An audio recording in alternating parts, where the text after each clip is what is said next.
해수 pH에 따른 생존 개체수 변화, 개선 방안을 주제로 오션 ICT 페스티벌에 참여하게 된 비공고 서여원 정여진입니다. 다음과 같은 순서로 탐구한 내용을 설명드리겠습니다. 생물은 특성에 따라 적정 pH 범위에서 서식하고 범위를 벗어나면 세포막의 투과성과 효소작용의 영향을 받아 생명의 위협을 받게 됩니다. 저희는 2022년부터 2023년에 걸쳐 동해안의 대표 어종이 크게 변화했다는 소식과 해양 산성화가 심각해지고 있다는 소식을 동시에 접했고, 이러한 내용을 근거로 두 사건 사이에 어떠한 연관성이 있을 거라고 판단, 탐구를 진행하였습니다. 먼저 설계 및 알고리즘입니다. pH 미터기에 해수 샘플을 넣고 아두이노를 활용하여 매절 pH 함수를 지정하여 pH 값을 1초 간격으로 출력합니다. 이제 출력한 pH 값을 모두 생존 개체수의 기본값이 설정된 코드에 대입하고 변화할 것으로 추정되는 결과를 출력합니다. pH에 영향이 되는 화학적 과정은 다음과 같이 도식화하여 나타낼 수 있습니다. 이산화탄소는 물과 반응하여 중탄산염과 수소이온을 만듭니다. 수소이온은 산소 등과 같은 탄산칼슘 골격을 만드는데 이는 화학적 완충 능력을 저하시킵니다. pH 미터는 전극 온도 센서가 샘플에 닿으면 pH를 측정합니다. 정확한 측정을 위해 주기적으로 중성용액으로 교정해 주어야 합니다. 저희가 실제로 실험하면서 교정값이 제대로 설정되지 않아 실패를 거듭했었는데요. 이런 부분들을 다시 신경 쓰면서 실험함으로써 정확한 값을 얻을 수 있었습니다. 해양생물의 적정 pH, 바닷물의 pH는 모두 8에 가까운 값을 가집니다. 즉, 일반적인 해양 생태계는 약염기성에 가깝고 대부분의 해양 생물들이 이런 환경을 선호한다는 것입니다. 해양 산성화가 진행될 경우 적정 pH 범위에서 벗어나는 생물이 많을 것이고, 특히 약염기성 환경을 선호하는 생물군이나 pH 변화에 민감한 생물군의 피해가 클 것으로 추정됩니다. 저희는 앞에서 설명드린 내용을 바탕으로 화학, 생명과학과 정보과학 분야를 융합시켜 해수 pH에 따른 생존 개체수 변화를 추정하는 프로그램을 설계하고 프로그램을 활용하여 결과를 분석, 해결 방안에 대해 생각해보기로 했습니다. 다음 화학 관련 코드는 아두이노를 활용했는데요. 교정 용액으로 교정하기 위한 코드입니다. pH 센서를 교정시켜줄 콘스트 플로트 아두이노 코드를 사용해 보정 개수를 설정하고 개수에 맞게 pH 밸류 함수를 지정한 뒤 일자 간격으로 측정합니다. 두 번째 코드는 직접 해수 샘플의 pH를 3번 측정합니다. 라이브러리를 각각 측정하고 화면 설정과 연결핀 설정, 객체 설정을 통해 pH 결과값을 엑셀로 받습니다. 이 함수는 pH 밸류는 measure pH는 같다는 함수로 앞서 설명한 코드 일로 중간중간 교정을 해주어야 합니다.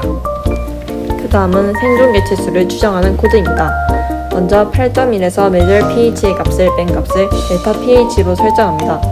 그리고 동해바다 대표 생물 각각을 대표하는 변수를 생성, 초기값을 설정합니다. 마지막으로 if, elif, else 구조로 변인 가중치를 부여하여 개체수 변화를 출력하는 델타 라이프라는 함수를 설정하고 델타 pH를 델타 라이프에 대입합니다.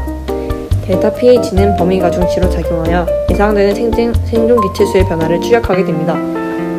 다음은 저희가 사용한 해수 샘플을 수집하는 과정을 설명드리겠습니다. 우리나라의 바다는 오륙도를 기준으로 남해안과 동해안으로 나뉩니다. 남해안은 임랑, 일광, 해운대, 광안리가 있고 동해안은 태종대, 송도, 다대포가 있습니다. 저희는 정확한 실험을 위해 직접 해수욕장에 방문, 해수 샘플을 수집했습니다. 다음은 실제로 저희가 실험하는 과정의 일부를 담은 영상입니다. 각각 pH 미터와 센서, 그리고 아두이노 판과 전선 4개를 활용하여 연결합니다. pH 값이 잘 나오는지 확인한 뒤 해수 샘플로 그 다음 실험을 진행합니다. 실험 결과는 다음 2개의 표로 설명할 수 있습니다. 해수욕장 샘플을 3번 측정해본 결과 대부분 해수 분포가 pH 7에서 8로 나타났습니다. 최대값은 해운대 해수욕장에서, 최소값은 송도 해수욕장의 샘플에 측정되었고, 이를 설정한 가중치에서 도출하여 델타 pH의 값을 마지막 그래프로 나타낼 수 있었습니다. 동해바다 대표 어종 5가지를 조사하고 pH 민감도와 특정 아미노산의 함량비 등을 이용하여 개체 가중치를 설정, 델타 pH에 따라 생존 개체수가 급변하는 구간을 고려하여 범위 가중치를 설정하였습니다. 이 값을 이용하여 수식을 설계하고 코드를 작성하여 생존 개체수 변화를 예측하는 프로그램을 완성하였습니다. 실험 결과 전체적으로 오징어는 14.4%, 붉은 대게는 13%, 가자미는 12.1%, 이면수어는 12.4%, 방어는 10.9% 감소할 것으로 예상됩니다. 최대값은 송도해수욕장 1차 오징어 감소량이 43.2%였으며 송도해수욕장이 2007년 폐장하여 민감 오염이 적었을 것을 고려하면 이는 이례적인 수치입니다. 즉, 우리나라 해안의 pH를 감소시키는 원인에 대한 추가적인 조사가 필요할 것으로 보입니다. 또한 개체 가중치보다는 범위 가중치 변화에 따라 생존 개체 수가 크게 변하는 것을 확인할 수 있었습니다. 작년 선배들의 산출물을 인상 깊게 봤었는데 직접 관심 있는 주제로 해볼 수 있어서 좋았습니다.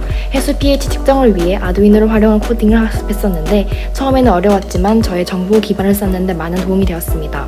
팀원과 상호 협력하며 해결해가는 과정을 경험한 좋은 기회였다고 생각합니다. 평소 해양 생태계에 관심이 많았는데 이번 계기로 탐구를 진행하게 되어서 기쁩니다.